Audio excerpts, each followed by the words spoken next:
the hospital. First signs of a girl dad. Okay, we are in our room. That was a wild ride. She's here. Wide awake, all the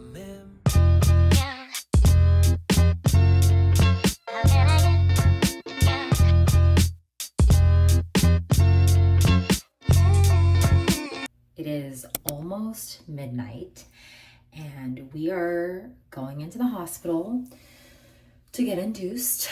After a lot of back and forth, we got the third doctor's opinion who said that they recommended a vaginal. So it was 2 versus 1, 2 vaginal, 1 vote for C-section, and my OB, who's been with me since Carter,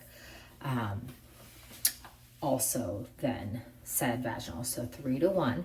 I haven't gone into spontaneous labor, and yes, I'm straightening my hair because I washed it just now. I like to go with it freshly washed because, as you can imagine, it's not prime time for hair washing once you get in there. So I'm nice and clean.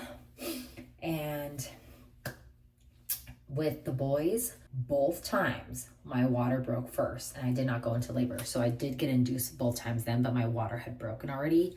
So this will be the first time I'm going in just nothing, but I am 39 weeks and 4 days. So they don't want me to go past full term. So I'm nervous, especially because of the whole whirlwind of leading up to with the one doctor suggesting C-section really threw me off. But now that we saw the 2 other doctors that said vaginal, and then my OB in addition to that was like, she felt more comfortable doing the vaginal. We'll just see how it goes and hopefully it all goes smoothly. But what matters is that in the end, I and baby are good. So let's go to the hospital. Here we go. Just got to the hospital. We're gonna check in to our room first, I think. First signs of a girl dad. Got the pink pillow. Yep. Gotta have the pillow. Feeling excited, but really nervous, honestly. I'm like, gonna shit my brains out. All right, let's get into our room. Okay, we are in our room. We actually got an ocean view room. You can't really see it, but that's crazy luck, don't you think? 3 out of 3 times. What? Ocean view. I don't remember. Honestly, I really don't remember. I just watched the videos from the other 2. Okay. And at least at one point we had ocean view. Because you do switch rooms. Anyways, I'm already hooked up. My IV is hooked up. The worst part. Okay, it's not the worst part, but so getting that IV in is just like a fat, whatever. I'll spare you. Behind you? Yes, please. Okay, that's good. So IV's in, and then they're gonna probably induce, I'll probably start the Pitocin and a little bit, just a little drip. A little drip. It gets a little gnarly once the Pitocin really starts going. So I doubt I'll be filming too much of that. It is now 3 in the morning and I'm wide awake. We started the Pitocin, but I made my bed and Kevin is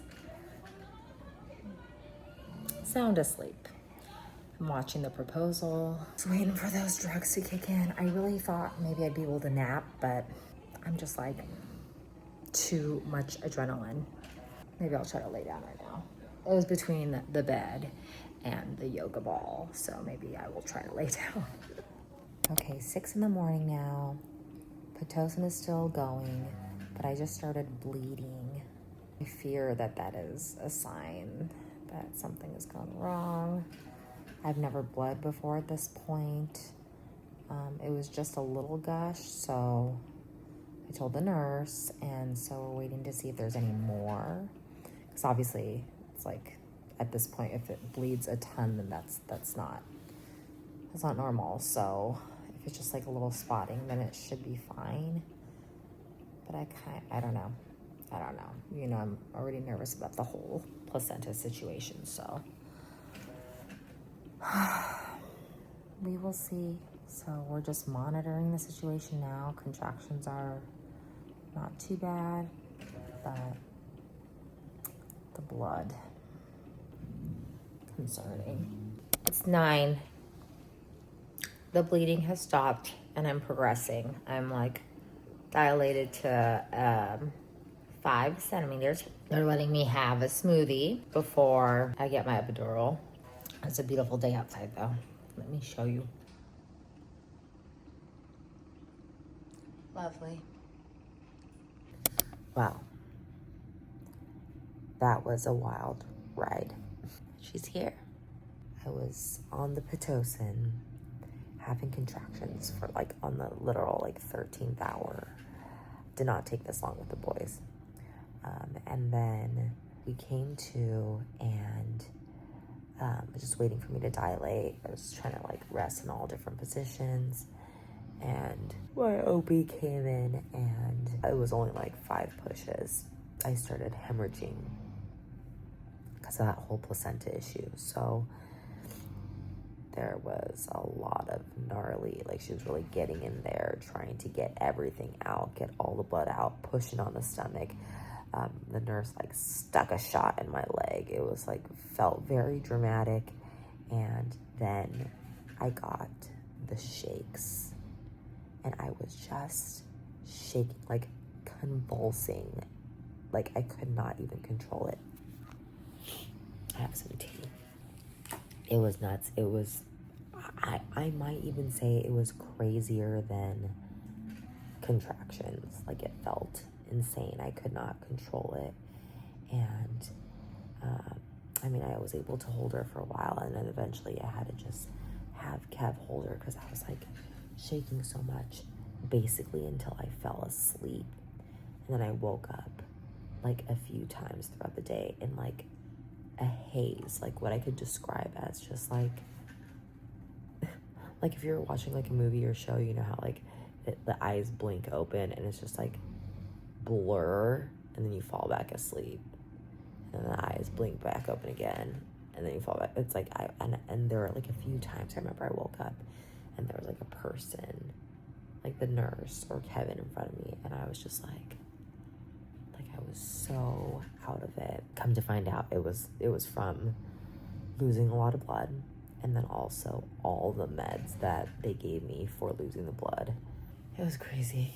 It was probably like one of the worst like feelings I've ever had. It was really gnarly, and it was really scary too, because it was just this feeling of like I couldn't control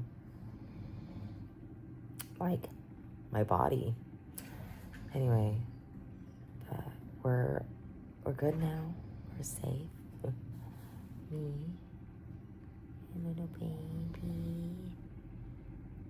And Kev is sound asleep. Of course, I was only able to sleep really like on and off because I've been like breastfeeding on and off too. But yeah, I don't know if they're gonna keep me here another day. They might. Usually I would go home today, but I think because of the bleeding, I don't know, we'll see. But I feel good enough now to like, I finally got up and like washed my face, brushed my teeth. Probably will try to shower today and try to feel a little bit normal. I'm happy that we're all safe. And maybe the boys will come today to see. I know Carter's disappointed because originally, this is why you don't say shit to 8-year-olds. Originally I told him that he probably would come yesterday to see the baby, but obviously all this shit went down, and so we did not have him come yesterday, so he'll probably come today because he was really looking forward to it. So they can come meet their baby sister. Yeah. And so this part of your arm needs to hold the baby's head. Okay. The inside of your elbow needs to hold the baby's head. And then just make sure she doesn't roll forward, okay? You sit back a little further. You held Guy too. Isn't she so light compared to Guy? Just make sure she doesn't roll away.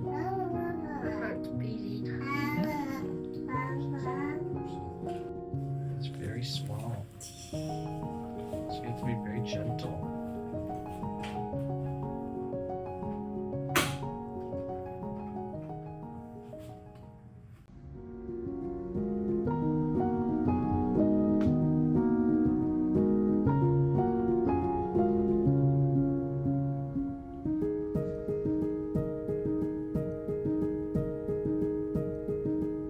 Okay, we are getting discharged today, and it's just me and baby girl in a new little outfit. I can't with the outfits. I sent Kev home last night to be with the boys because this morning the boys had like camp and school. So he did the morning time stuff, took him there, and he's gonna come back and pick us up, and we're gonna go home. I've enjoyed the hospital stay. I did decide to stay like an extra night basically because of the hemorrhaging and everything that happened. Just wanted to make sure. So I did like run a fever after the whole hemorrhaging episode. So they were like, it's up to you. You seem good now, so you can go home. Or you can stay an extra night just so we can monitor you. So I stayed an extra night because the last thing I want is to go home and then have something happen. It's scary, but hopefully we're good and we're through the worst of it. But baby is doing good. We breastfed all night. I was like, yeah, Kevin, go home. I'm good. Like, she's just sleeping, which she does. I mean, at this age, they, 2 days of age, they sleep most of the time. But yeah, she was definitely on a nighttime feeding schedule. It's when her appetite kicks up, apparently. So I basically was feeding her like every hour. I just cluster feed in the beginning, like on demand. But I do like breastfeeding. So I don't mind it. And when I go home for the other two, Kev and I always did shifts in the beginning. So he'll do like, like 9 to like 2, and then I'll do like 2 to like 7 or whatever. You know what I mean? We'll split it up. I can't do math right now. Okay. So it makes it better because our theory is that, yeah, you're not getting a ton of sleep, but as long as you get like a consecutive chunk of hours in a row, you're pretty good, because waking up like every single hour is very exhausting, obviously. I feel like out of all 3 births, this one is probably the most challenging. But all in all, I still feel very blessed and grateful because all 3 babies, as far as laboring and pushing, was pretty straightforward. I did not have to push very long for any of them, and it was just the aftermath of this one with the whole placenta drama and the bleeding, which is obviously very important for any woman giving birth. But my doctor and the staff was excellent, and I felt so good to have them in my corner working on me because it was definitely a scary experience. The shakes was crazy, and I feel like I really scared Kevin. I feel like that was really gnarly experience, just like not being able to control your body, Anyway, yeah, so here we are. We got another baby. I can't believe that I'm a teen mom with 3 babies.